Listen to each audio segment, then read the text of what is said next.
My name is Kevin Johnson, a very grateful alcoholic. And first, before we have our meeting, I'd like to welcome you all to the 13th anniversary of the Serenity Club. And welcome to the regular once-a-year meeting of the anniversary meeting of the Serenity Club. May we open this meeting with a moment's silence. We'll follow that with a Serenity prayer.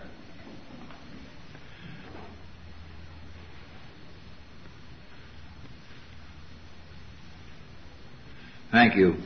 God, grant me the serenity to accept the things I cannot change, courage to change the things I can, and the wisdom to know the difference.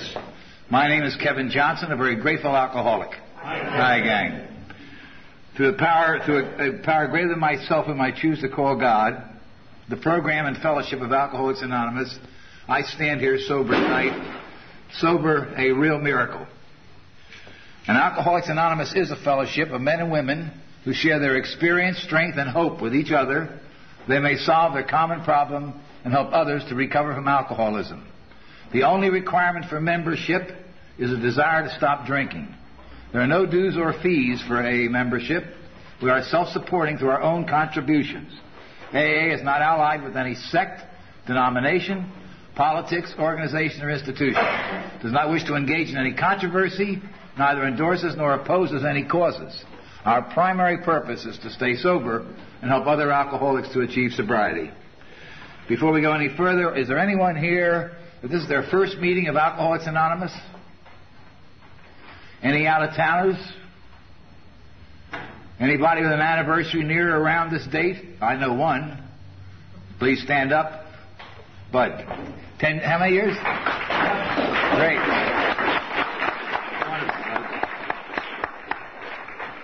Well, when I was asked to be master of ceremonies, you always try to think you might get a laugh or two, a one-liner here and there. And of course, I thought maybe if had someone like Sandy, I could do a few jokes on his wives and getting married all the time. You know, I know a little bit about that area of life, and I think I could do one. But we got Buck, and Buck's an institution. You don't do jokes on Buck. You know, I'm going to leave that alone. All I can tell you is that today is June 10th.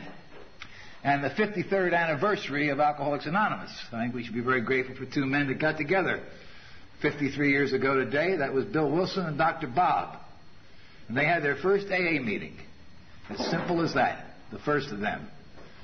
And you know, after 4 years, they didn't have many more people in the entire association than we have right here tonight. We didn't have many more than that, you know. So, I want to say that we have Buck, we have 53 years of AA, and Buck has 34 years. So Buck came in here when AA was only 19 years of age. And I think which I almost forgot we're going to do, because it's very important to do it every night, because Dr. Bob and Bill did give us the big book, as I say 4 years later. In the big book they gave us the 5th chapter called How It Works. And I'd asked Carrie to read that chapter, and I almost forgot. So would you come up, Carrie, please?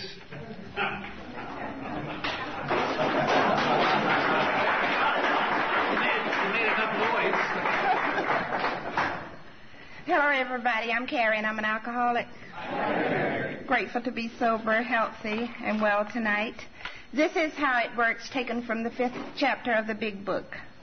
Rarely have we seen a person fail who has thoroughly followed our path. Those who do not recover are people who cannot or will not completely give themselves to this simple program. Usually men and women who are constitutionally incapable of being honest with themselves. There are such unfortunates. They are not at fault. They seem to have been born that way. They are naturally incapable of grasping and developing a manner of living which demands rigorous honesty. Their chances are less than average. There are those, too, who suffer from grave emotional and mental disorders, but many of them do recover if they have the capacity to be honest.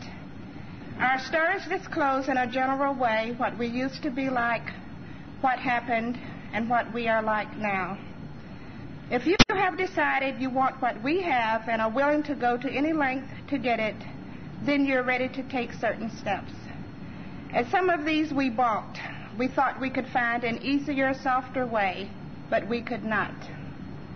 With all the earnestness at our command, we beg of you to be fearless and thorough from the very start. Some of us have tried to hold on to old ideas, and the result was nil until we let go absolutely. Remember that we deal with alcohol, cunning, baffling, powerful. Without help, it is too much for us. But there is one who has all power. That one is God. May you find him now. Half measures availed us nothing. We stood at the turning point. We ask his protection and care with complete abandon. Here are the steps we took, which are suggested as a program of recovery.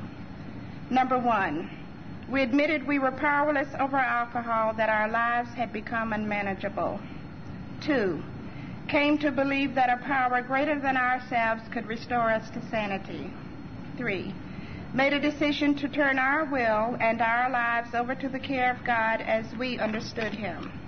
Number 4, made a searching and fearless moral inventory of ourselves. Number 5, admitted to God, to ourselves, and to another human being the exact nature of our wrongs. 6, we're entirely ready to have God remove all these defects of character. 7, humbly ask him to remove our shortcomings. 8, made a list of all persons we had harmed and became willing to make amends to them all. Number 9, made direct amends to such people wherever possible, except when to do so would injure them or others. 10, continued to take personal inventory, and when we were wrong, promptly admitted it. 11, sought through prayer and meditation to improve our conscious contact with God as we understood him, praying only for knowledge of his will for us and the power to carry that out. And number 12, having had a spiritual awakening as the result of these steps, we tried to carry this message to alcoholics and to practice these principles in all our affairs. Many of us exclaimed, "What an order! I can't go through with it." Do not be discouraged. No one among us has been able to maintain anything like perfect adherence to these principles. We are not saints. The point is that we are willing to grow along spiritual lines. The principles we have set down are guides to progress. We claim spiritual progress rather than spiritual perfection. Our description of the alcoholic, the chapter to the agnostic, and our personal adventures before and after make clear 3 pertinent ideas. A, that we were alcoholic and could not manage our own lives. B, that probably no human power could have relieved our alcoholism. C, that God could and would if he were sought. Thank you very much, Carrie. Thank you very much.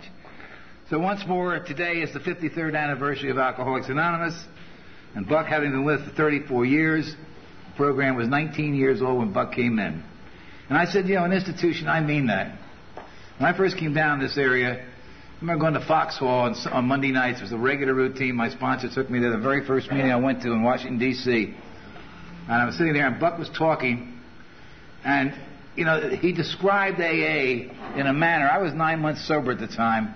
He described AA in a manner it was so important to hear that AA is alive, that we do things, that there's action. There's all the good things in life right in this program. And we all know the work that he's done with the beginner. My God, it just goes, it's legend. It's legend. The joke, if you've been punched in the chest by Buck Doyle's finger, you know what it's about, because you know where you're going, So we're very fortunate tonight, and I feel very, very pleased to be able to introduce Buck. Come on over here, Buck. Thank you, Kevin. Thank you. Good evening, ladies and gentlemen. My name is Buck Doyle, and I'm an alcoholic. How are y'all? Congratulations on your 13th birthday. As Kevin said, today is Founders Day. We're 53 years old, so that means that when the club here was established, AA was 40 years old. And I think there's something significant in running these threes together here. But I believe this. I've never belonged to a club because I never have any time. I'm out every time. I got enough to do at home that I'm out at a meeting every night and But I think the clubs personify AA because it shows that there's a lot of living to be done after you stop drinking. And so I think the people that are responsible for this club, going back to Jim, really deserve our gratitude, because so many people, I do a lot of 12-step work. I love to do it. The 12-step work of taking somebody to a meeting and calling on them. And I know the ones that don't seem to make the programs are the ones that don't see the program. It's like not seeing the trees on account of the woods. All they see, which of course is an important element, is the not drinking part and the steps. But I think they defraud themselves when they don't get into the sociability of AA. Because the people in AA, in my opinion, are the most exciting people in the world. Anything I say up here, by the way, is the truth. That's one thing I owe you, is the truth. If I tell you you're beautiful, I'm telling you the truth. So what I'm telling you here is the truth. Anything I say tonight from up here, now don't believe me too much down there, but up here, the onus is on me because I owe that to them. Now, what I tell you a lot of times may not be the truth from up here, but I better believe it. And I'll tell you, I've been around quite a bit. I've had the privilege of having a fairly interesting life. And I'll tell you, until I got to AA, I didn't know who the great people were. You're the greatest. And by God, if the rest of the world could just get a hold of a little bit of what AA has brought into this world. This happy birthday of the fellowship of AA.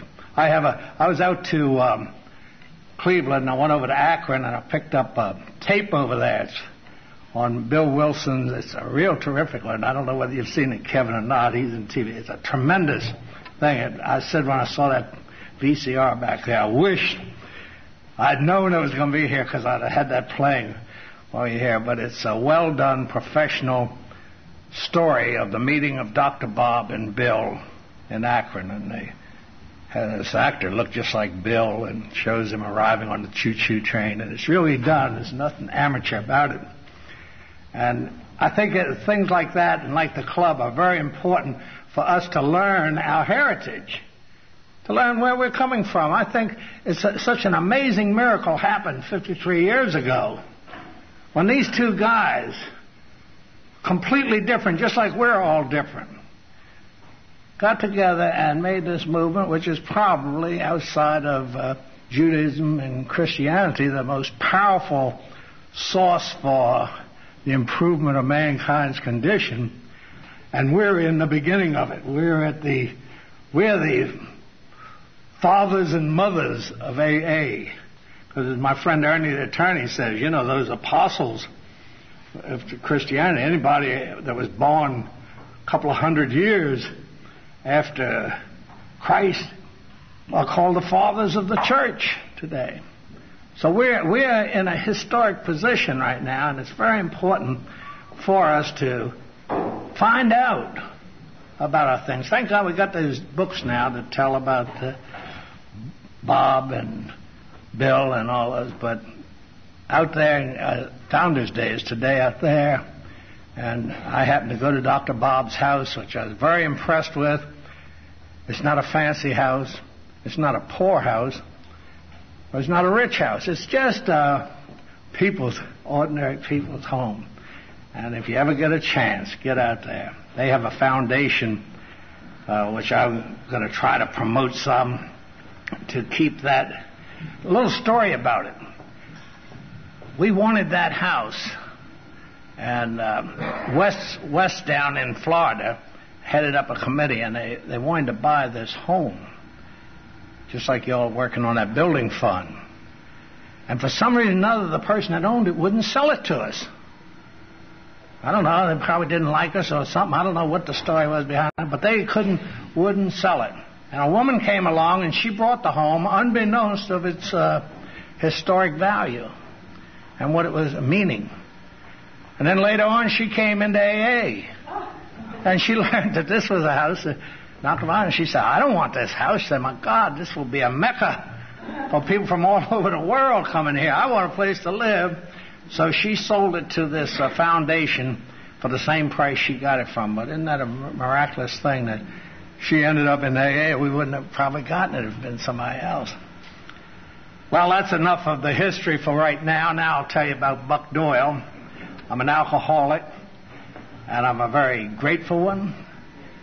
Not that I'm an alcoholic so much, but that I'm an alcoholic in Alcoholics Anonymous. I'm so grateful I became an alcoholic, because unless I had, or I wouldn't have gotten to know you people. And all of you in the area here and around the country have had such an influence not only on my life, but on Dolly's and on our kids. We've reaped so many benefits. Now, I come from a big family. I was born down in Georgetown in Washington before it was fancy, and raised as one of 10 kids. All this has nothing to do with becoming an alcoholic. But, you know, I always like to hear something about who the speaker's coming from. But, you know, I like that story. One of my favorite. I hear so many stories from you all. And by the way, nothing here is original. It's all stolen material, because my material wasn't worth a darn. And actually, the whole story could be told like this instead of going into my drunk-a-log or my history. And it seems there was this Indian brave on a reservation who was such a terrible alcoholic. He disturbed everybody, and so they went to the chief and they had him thrown off the reservation, never more to return. And he left, and about 3 years later, they all rushed into the chief's office and said, he's back. Who's back? That bird you threw off of the reservation 3 years ago. Look way over there, and off in the distance in the dust, you can see a dust being raised by a car. It was heading up towards headquarters, and by the time it drew up there, here was this beautiful convertible Cadillac, and the Indian brave behind the wheel, all dressed to the T's. They had a beautiful Indian girl cuddled up next to him, and the chief came out there and he said, how? And the Indian brave said, don't drink and go to AA meetings. And that's the story that we're telling, is you don't drink, and you include any other drugs in there, you should, and go to AA meetings. And that's all it's all about. But anyway, I came up in a happy family, and we were offered everything, every opportunity, so I have no place there. The time came when I finished school and got working and met and married Dolly, set off for a nice career with Remington Rand, and things are doing pretty good. War came on, and I ended up in the Army Air Corps and got a commission flying. By the way, all this time I'm drinking, but it's nothing. It's just drinking. And getting drunk, but a happy-go-lucky type of drunk. Not offending people. In fact, Dolly knew I drank, and she was foolish enough to marry me, and so I couldn't have been too bad. I never let her forget that, that she hadn't gotten any surprises. But things coming up, I love to drink. And I know why I love to drink, and mine is not complicated. A lot of people have all kinds of complications that feel that they say cause their alcoholism. I think mine was simply I like to get drunk. I wouldn't have told you that before I met you and you made me honest. I would have used a euphemism like I like to get high. I like to tie one on or have a couple of beers or something like that. But never would I use that nasty word drunk to identify what I was doing. But looking back with hindsight, which is an exact science, that's why I drank, to get drunk. And I like to get drunk. And it was a happy-go-lucky drunk. It was like a little vacation in the middle of the night. All kinds of excitement planned and going places and doing things. And when everything else was closed up in Washington, heading over to Baltimore to keep them open all night. And this was that. And business was good and things come along. And then I end up in the Army and get in the Army Air Corps. I got a commission. And I drank, but I never drank while I was flying. And I ended up over in China with General Chenault and the Flying Tigers. And all of you, well, I'll tell the truth, so I won't say all of you, but most of you look like you're too young to know who we were. But let me tell you, we were hot stuff. We were Terry and the Pirates. We were John Wayne. I sort of fashioned myself as John Wayne. Sort of looked like him, don't you think? Anyway, we were having a lot of adventure and a lot of excitement. And it was an exciting period of my life. Like everything else, quickly I cannot remember or recall with any exactitude the bad parts, which I'll cover later. I can recall the adventures and the excitement and the fun of flying and fighting, but the bad parts are gone. So I can look back on that as a real fine time of my life. I can't think of the bad parts. And that's, by the way, I'll cut it in here. That's one of the things that kill alcoholics. I'm convinced. Nature gave us a forgettery. Blessed thing was put there for a purpose, for the survival of the race. We quickly forget pain.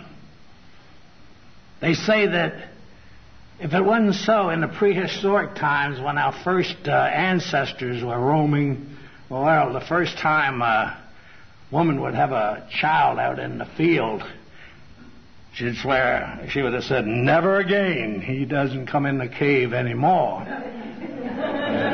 But quickly she forgets the pain and remembers the joy of the birth, and that's why we have a population day. They say if nature hadn't put that forgettery in there, we wouldn't be here today. So nature was providing.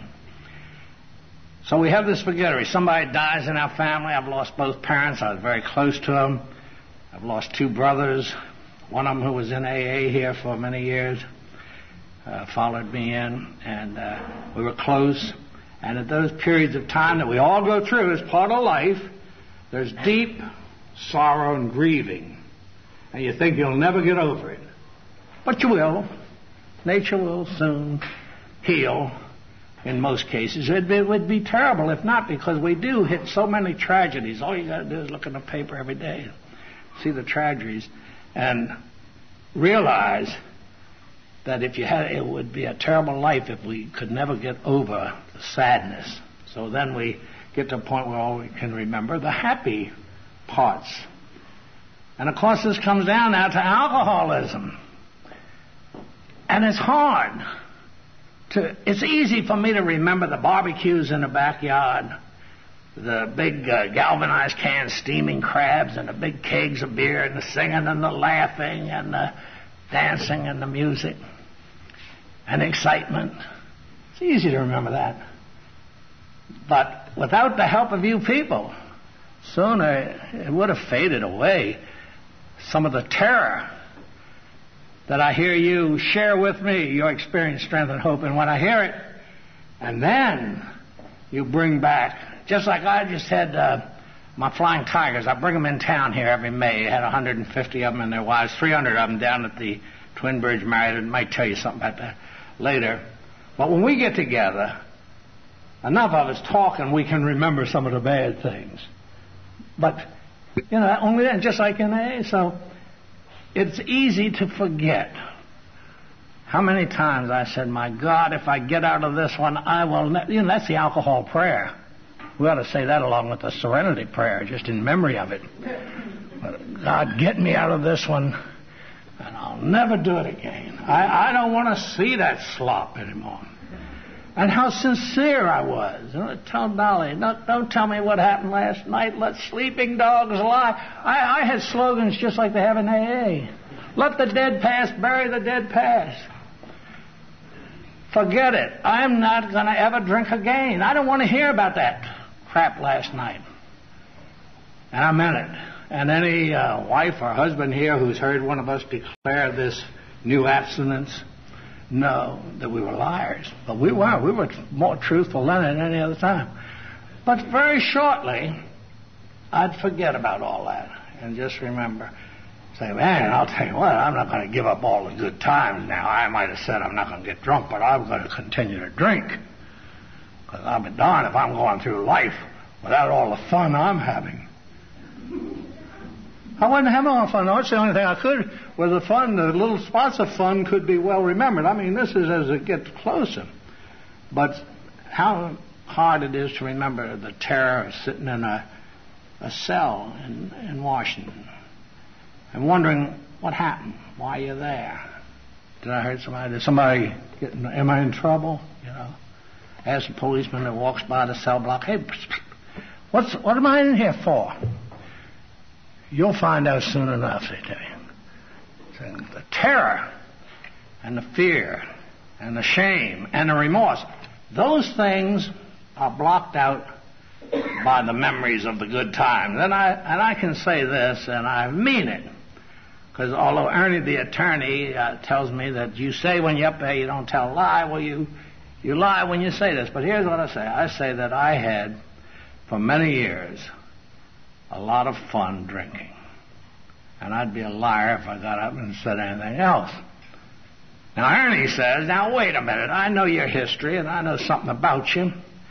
And, Buck, you only thought you were having a good time.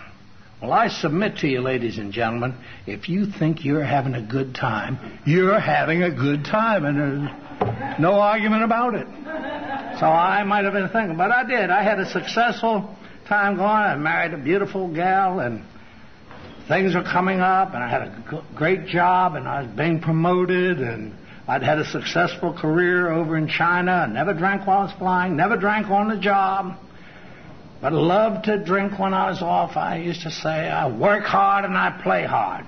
Well, the first part might have been a bit of a lie, but the second part was definitely true, because I was doing work. I was a salesman and a sales manager for Remington Rand, later Sperry Rand, and I was doing something. I loved my job.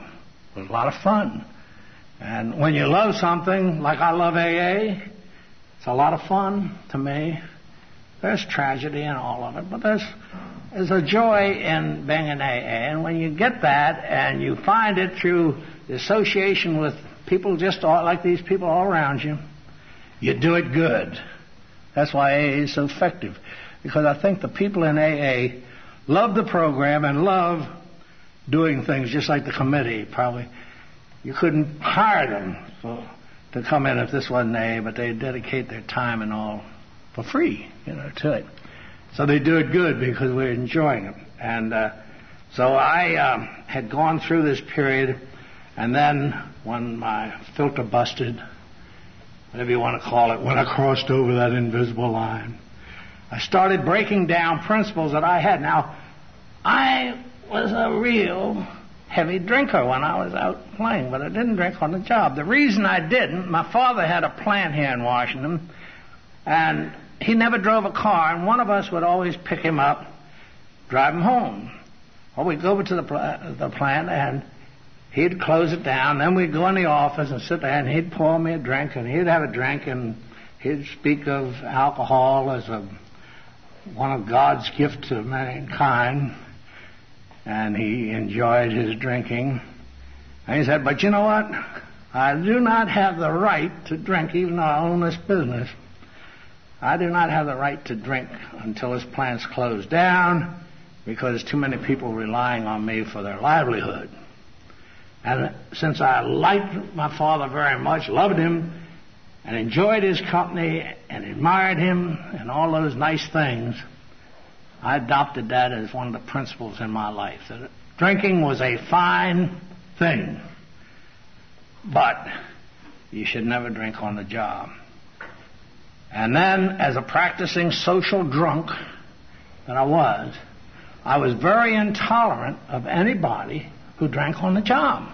There's nobody more intolerant about drinking on the job than a drunk who's getting away with it. And I was a drunk getting away with it. Now, my brother Bob, who later followed me into AA, he had become blackballed in his business, and he was constantly being fired, and he lived on Skid Row later in life. And my sisters would call me up, They say, guess what? Bob's lost that new job he just got. And you know what I'd say? Drinking? Yeah. It serves him right. I like a little drink myself. But I wouldn't allow it to do it to me like that.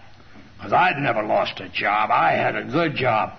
See, the difference was, though, now that I've gotten honest, was that my brother's work was right under the eyeball. His drinking could create havoc in the business. My drinking, I was a sales manager. I could roll over in bed, pick up the phone, call in, tell the girl, tell the boss, I won't be in today. I got to go down to Quantico or Annapolis, and roll over and pass out again. Go to sleep again, I mean. So I was very intolerant. I'd say to my sisters, have Bob come over to my house. So he'd come over to my nice home, and I'd sit him down in the kitchen, and I'd put a bottle of Coca-Cola in front of him, and then I'd pour myself one of those cheese spread glasses full of old Granddad, and then I'd drink that while he had the Coke, and I'd lecture him about the evils of his drinking.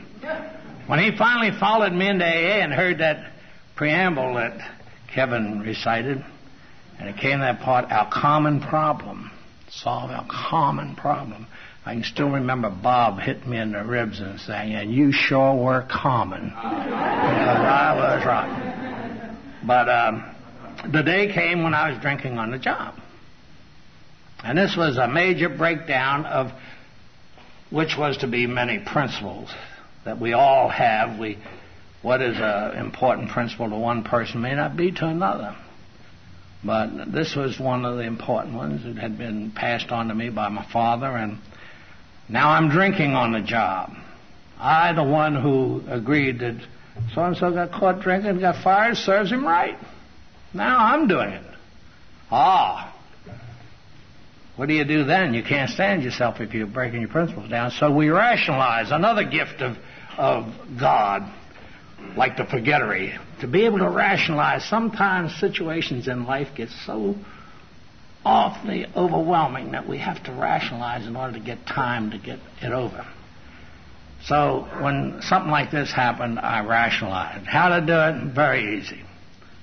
I said, you take your carpenters, they have their saws and hammers.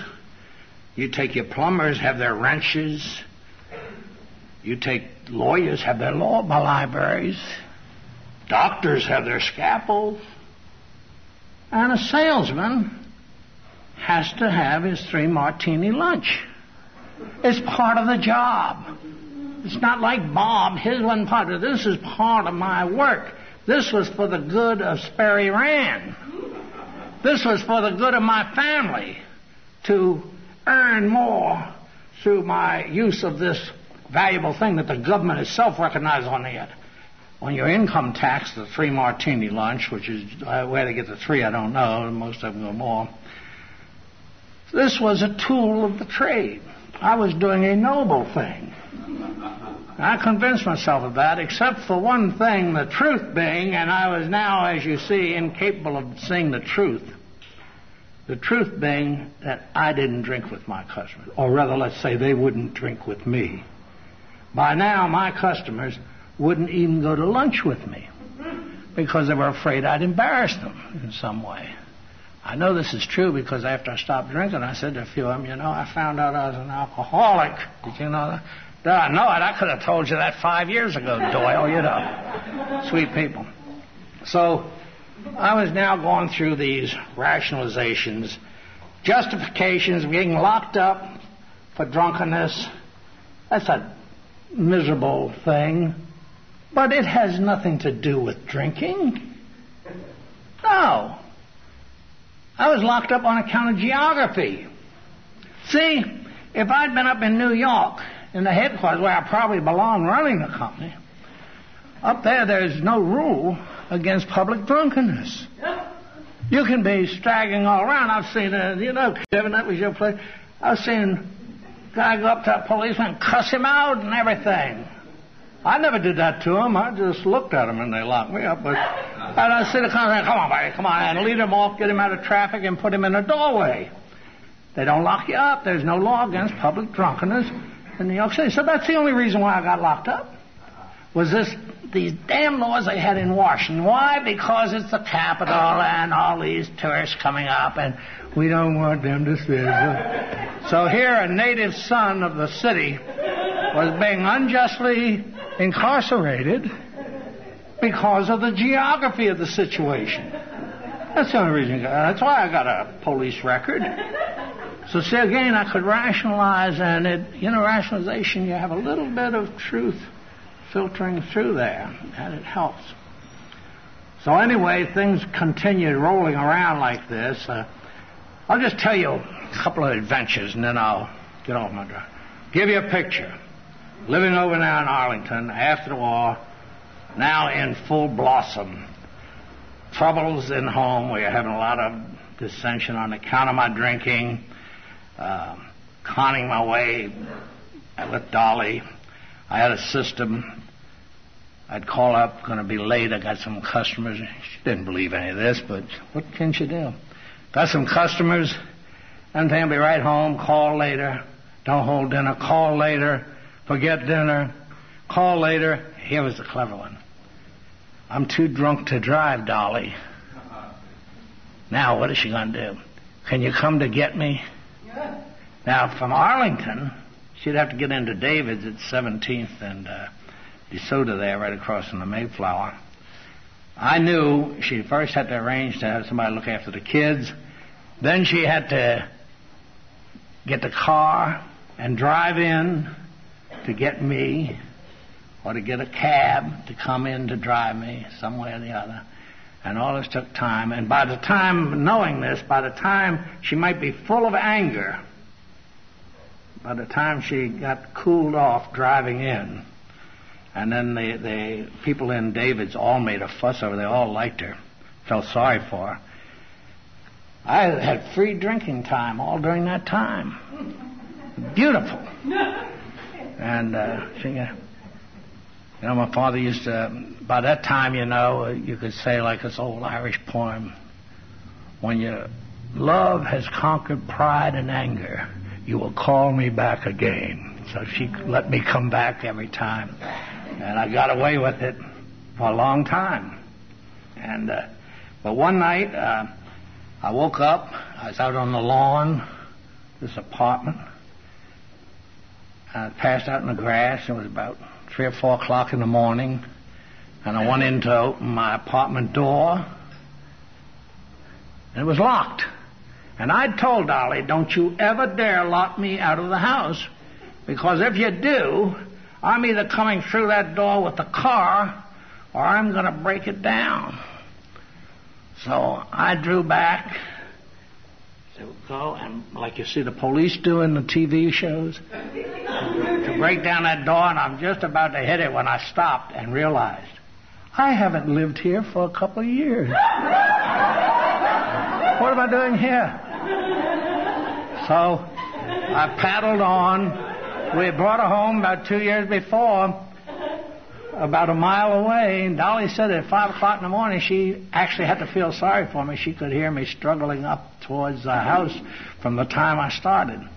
And I worried about that. I said, what has happened? Am I going completely insane? What was I doing down there? And it wasn't until about a week later, of course my wallet the next day was empty. A week later I was looking for something in it, and I noticed all the cards were in disarray.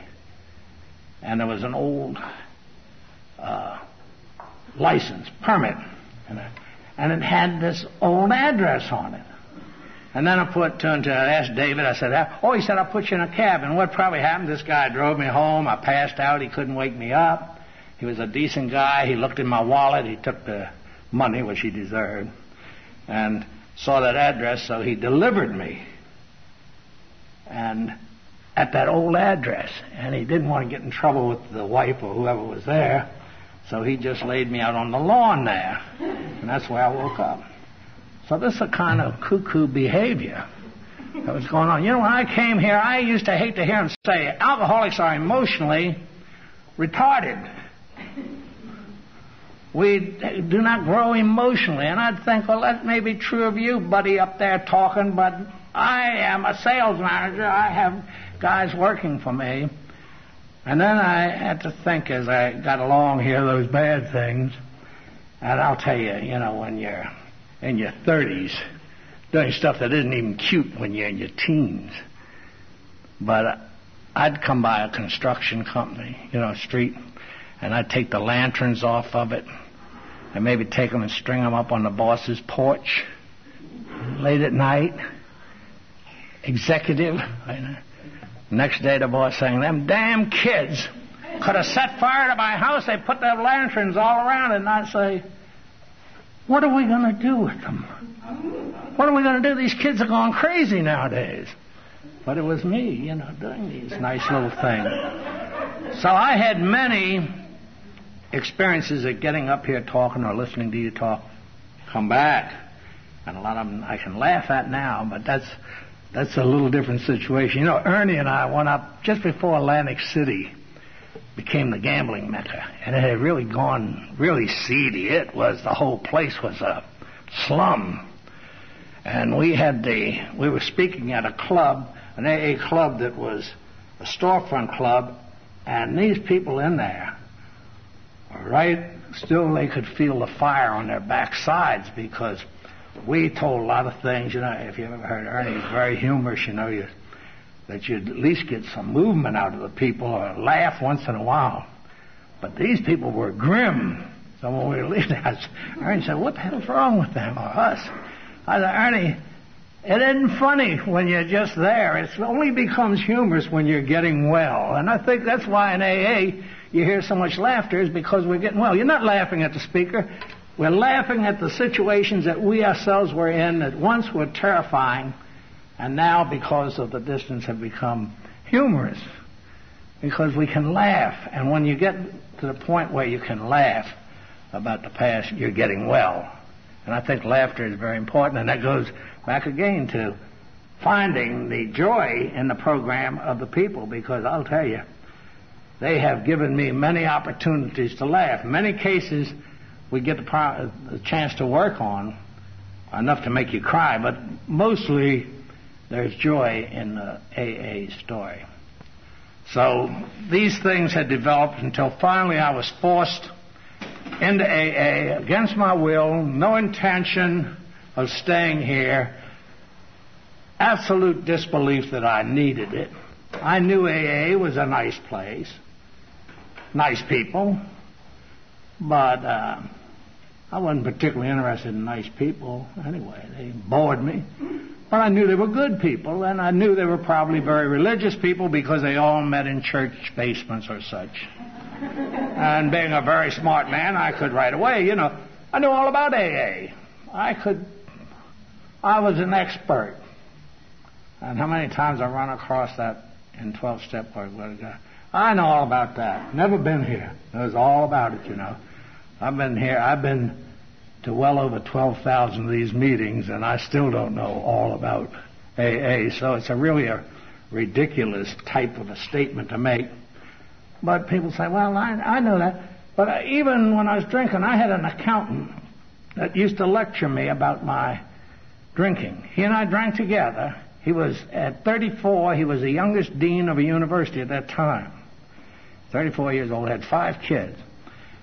He'd lecture me about the fact that I was making a very big income, but I wasn't saving any money. But he did force me to buy some insurance. It's the only way forced savings he did, which I'll be always grateful for. And Bill had a beautiful set of offices downtown, all outlined, and we'd go in there, and he'd lecture me, and then we'd drink. And even the people who worked for him complained about me being in there. He said, when he comes in, you always do too much drinking. His workers. I said, well, what are you going to do, Bill? He said, if they keep complaining, I'm going to fire them. Well, Bill's main business came from his father-in-law, who is one of the biggest companies in Washington, big building material thing. And main business came from his father-in-law, who is one of the biggest companies in Washington, big building material thing. And His father-in-law gave him his main business. He did my taxes and people like me, but the main business that kept him in these fancy offices with this whole battery of people was his father-in-law. And his father-in-law was complaining about Bill's drinking. And Bill told me, he said, I told the old SOB where he could stick his business. And the old man did. Including all the old man's friends did. And Bill ended up, as a father-in-law, kept the house in Washington, nice house, over the heads of his 5 grandchildren. And a little side note, I'm now trying to get Bill's son into AA, but he doesn't need it. No. But that's just a little side note. But anyway, last time Bill did my taxes was down in the basement of his home near the furnace on a wooden crate. He'd lost everything. And he said to me, he said, look at my hands, Buck. You know, he said, I got cirrhosis of the liver. Don't look at your hands now. He said, notice how purple my palms are and how white the tops of my hands are. He said, the doctors tell me that that's the most serious sign of very progressed cirrhosis of the liver. I said, well, Bill, you ought to go to AA. I had never been there, never knew anything about it. But I told him, I said, you ought to go to that AA thing. He said, Buck, I've been there. I said, what do you mean you've been there? He said, I've been there. He said, it's a phony. All they do is get up and talk about drinking. Then he said the secretary or the treasurer passes a basket around, and then the president of the club and the secretary go out to the Blue Moon on number 1 and get drunk. That's AA. And I said to Bill, I said, now wait a minute, Bill, I don't care what they're doing, but I know it's supposed to work. I said, as soon as I get cirrhosis, I'm going to go. You got to be prepped. And that was my attitude, and I didn't have cirrhosis. When I got in here, I was forced in. That's a long story. I won't get into it. But like most of you, I didn't come here. I didn't intend to stay. I knew I didn't need it. But the people in AA, I decided to go every night. I had a sponsor. I recommend you getting a sponsor. Because I said to him one time, I said, Charlie, how often we go to these crazy things? He said, 3 times a week. This was the old Boston group over near Hex. 3 times a week? Are you out of your mind? I said, my God. I said, the Pope only wants me to go to Mass on Sunday. I said, you want me to go to these Protestant churches 3 times a week? He said, the more often you go, the better, stronger program you'll have. I said, well, if that's the case, we ought to be going every night, shouldn't we? He said, that's a good idea. Big mouth, so he got him. And in those days, 34 plus years ago, there were only 20 groups, 20 meetings a week in the whole D.C., Virginia, Maryland suburb area. Today, what do we have? Last time I counted was a long time ago, it was 150 a night. I just think 20, and we really had to do some traveling to hit every night. But I decided, by God, stubborn, I'll go to the SOB thing. I'll show them. And I knew that I was going to go for 6 weeks, and then at the end of 6 weeks, I was going to quietly get out of here. But you know, we only have one requirement for membership in AA, and that is a desire to stop drinking. And I didn't have it. And most people that come to their first AA meeting, or several of them, many times, you're coming, I was coming, and I knew I didn't belong there because they kept saying, the only requirement for membership is a desire to stop drinking. I was saying, that's good. But you know, our founders in their wisdoms put no restrictions on attending meetings. Membership is a desire to stop drinking, but there's no reason why, if you don't have it, don't feel like a phony.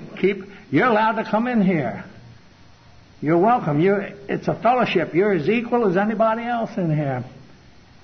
And maybe you don't have a desire. But if you'll stay around here, I think the people here give you, as a gift, the one requirement for membership. Can you imagine any other collection of human beings where to belong to it, you only had one requirement for membership.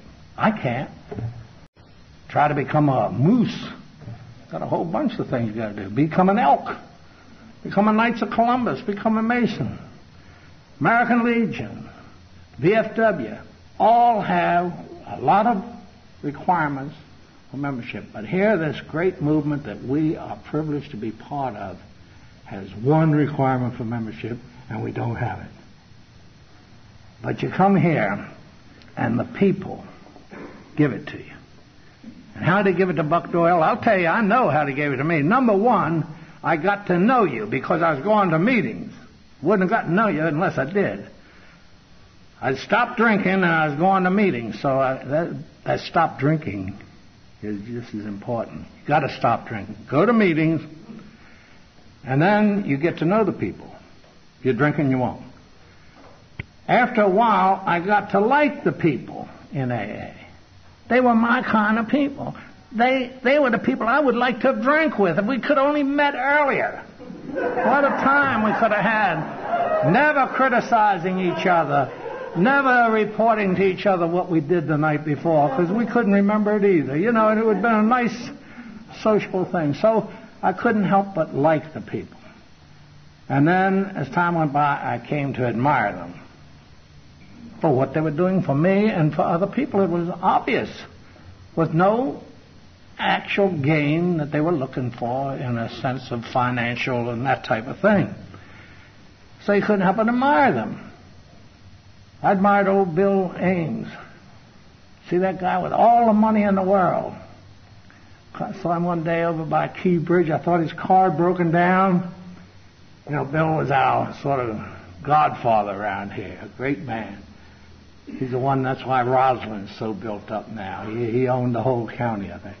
But old Bill, I thought his car had broken down, and I stopped. I said, "Can I help you out, Bill?" He said, "No. Got a bird down here under the bridge I got to talk to." He's going down there, he get his head busted in, you know. "Want me to come down with you, Bill?" "No, you look too much like a cop." So Bill, I went down there. I was thinking, why, guy with his money, because I'd known that from being with Sperry Rand, why couldn't he send some of his office people down there? He's a man up in age. He shouldn't be doing that. He could have sent some of the people down and had them give the guy a shower and clean him up and scrub him up and then bring him up to Bill's office for Bill to talk to. That's how Buck would have done it.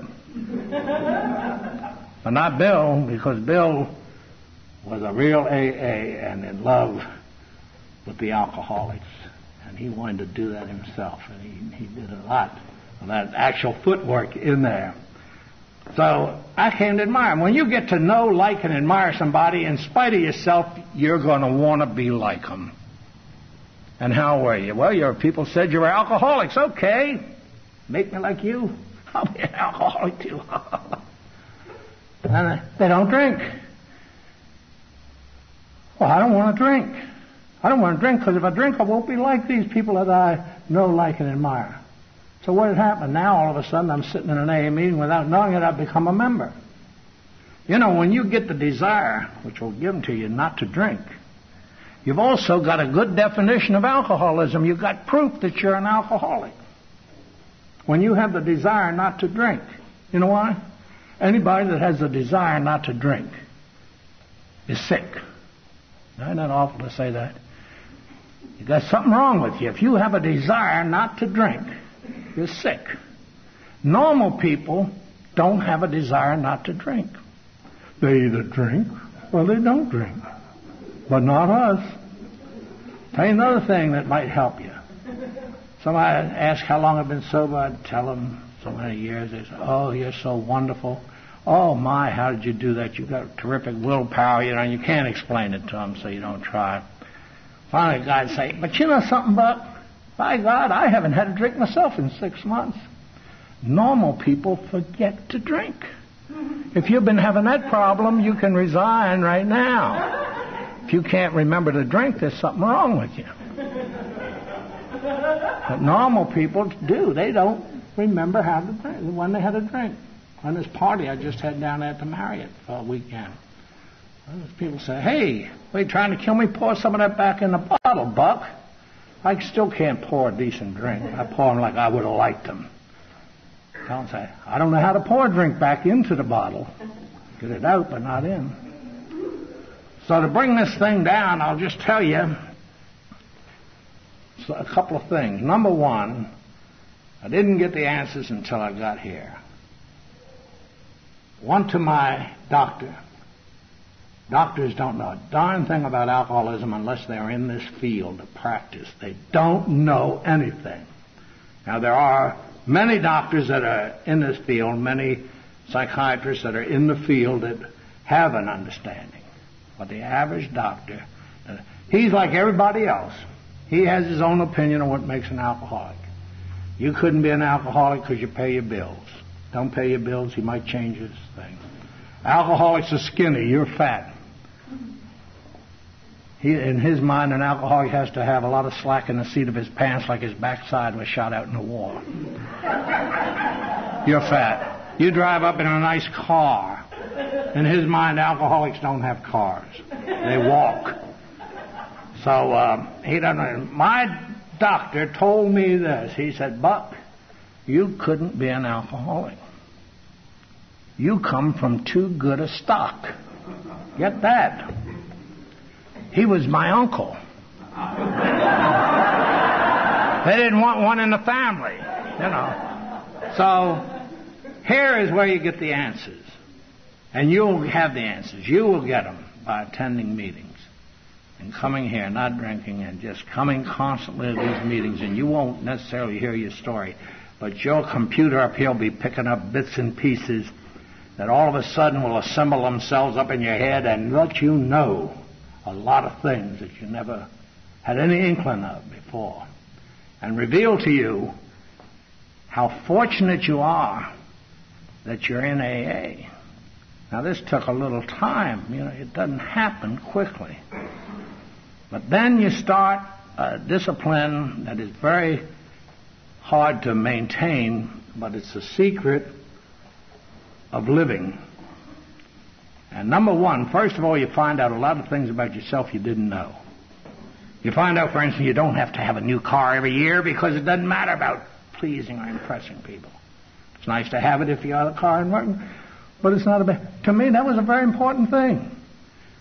To never keep a car more than 2 years, whatever the condition of it. Because I was afraid people might think that drinking was invading my economic structure. So I don't have that. There's a lot of things that I used to want, which I don't want now. I had a lot of ambitions that are no longer ambitions in that area. I might have other ambitions. But over the time, you people have changed me because you come from the many spectrums of life, and you give me information that would never have been available to me in the normal way most people live, is going through life with people in their own peer group, such as I'd have been hanging out mostly with adding machine salesmen. Doctors hang out with doctors, newspaper people, as a rule, you know. But here in AA, we're so fortunate. It's the only place where you'll meet people right across the spectrum. From the lowliest person who will help you to some of the most powerful people in the world. From some of the most anonymous people to some of the most famous people. People who will just interchange with you because you're a fellow alcoholic, and you'll be getting information that in your normal thing wouldn't have occurred to you. So we get pretty darn smart as we stand here. And then we learn the discipline of living, which was not original with AA. Given to us 2,000 years ago, not 53 years ago, 2,000 years ago. The secret of living that those people out there, everybody could use if they would just have a reason to adopt it. And that is to live life one day at a time. We do it with alcohol by not drinking one day at a time, but you finally start adjusting it into your life. It's something I have to constantly get back to, because I'll find myself worrying about a note that's coming due 30 days from now. I'll say, cut it out, Buck. Ain't due today. What do you know is going to happen within 30 days? Maybe somebody overseas is going to push a button and blow us all away, and you'll have wasted all that worry. Get back to today. The psychiatrists tell us that most of the people that come to them are either on that couch with remorse and sorrow of the past or fear and apprehension of the future. And we are lucky we are taught in a gentle manner to adopt or try to stick to living one day at a time. So we are blessed. And yet that's out there for everybody else. But with us, it's a matter of life and death. So we adopt it, and it becomes wonderful because each day has enough in it either way to take care of itself. You don't need any more or less. You've got it. And then I'll close by telling you this. Treat yourself good. So many people, I've had the privilege of working with so many, and I notice one common thread with alcohol. The good things start happening because in this magic program they're going to happen. And then they feel they don't deserve it. Or they feel guilty because they're getting all these nice things that are happening to them. You're entitled to them. Get on the liquor standard. Start treating yourself good. Buy things you can't afford sometimes. Treat yourself good. Now, here's what happened. When I first was sober, about 6 months, I went to the grocery store with Dolly. And I saw some anchovies. This will date how long ago it was. And I picked that can up, and you know how they mark them in black pencil. And it said 29 cents. And you would have thought the thing was red hot the way I dropped it. 29 cents? Oh, God. So I get to the counter, and we're checking out. And there's a guy ahead of me who obviously worked hard for every dime he had. You could tell his worn hands and his plaster-covered clothes and his shoes mudding and all. And he had 2 6-packs of beer. And I'm looking at him, and they check it out. I think it was $1.25 a 6-pack or something like that. And I thought to myself, now, if that bird, as hard as he works, can spend money on those 2 things of beer, I haven't had a drink in 6 months. I'm sure entitled to that can of fish. So I went back and picked it up, and it broke the chain. Got the fish hooks out of my pocket. Immediately, I got on what I call the liquor standard. If I saw something I wanted, instead of going down to Heck's basement and how to get shirts in those days are $1 a piece, I went upstairs and brought them Hathaways. Never asked a price, just whiskey money. Didn't belong to me anyway, it belonged to plain old Pearsons. Clyde, my buddy, said that Dolly should have a convertible. I already had a 4-hole Buick I was paying on. But it was just whiskey money, so we brought this beautiful convertible. People wonder, well, how can they keep up that 2 payments on 2 cars? Well, it was simple. That was just one night at David's. That's all it cost me for a car. One night at David's money. Then we brought a home down in Sarasota. I only wanted to get a lot, but for the same down payment I could get the home.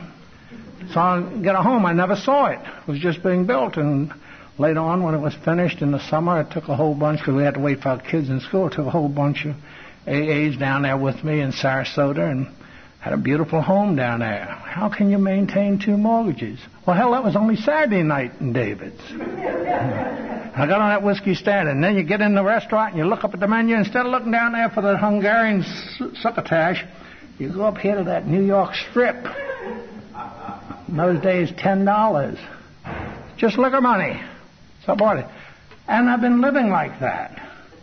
I've been living on the brink of financial disaster. But it's a great way to go. So just treat yourself good, because it's not your money anyway. It really, really belongs in the cash registers of the national distilleries, you know. So that's the way I look at it. And I'll tell you what, I think you're wonderful to have this club. I hope it prospers.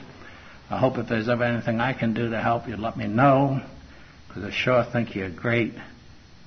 One other thing, too, if you think you're in trouble, I've never seen anybody yet come into AA, again the truth, who followed this program to the best of their ability, who didn't drink and went to AA meetings constantly, whose life didn't improve to their satisfaction. And I don't care what condition you're in, that's a promise, and it's probably the same as the promises in the big book. So thank you all, God bless you, and have a great time with your club.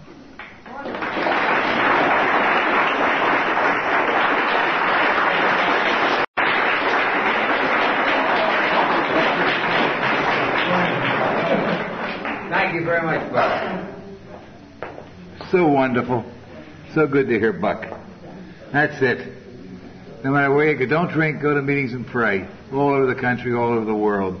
There's been another, if you're new, this is an AA meeting. You've heard someone share their experience, strength, and hope. And that's what it's all about. As Dr. Bob said, when you boil it all down, it comes down to two things: love and service. It's a good evening. There's more to go. There's prizes and all that. I don't want to announce all that during the meeting, but there is the raffle and the door prizes, so hang around. We'll have a good time tonight. But this is an AA meeting, and let's close it in our usual manner. Let's all hold hands.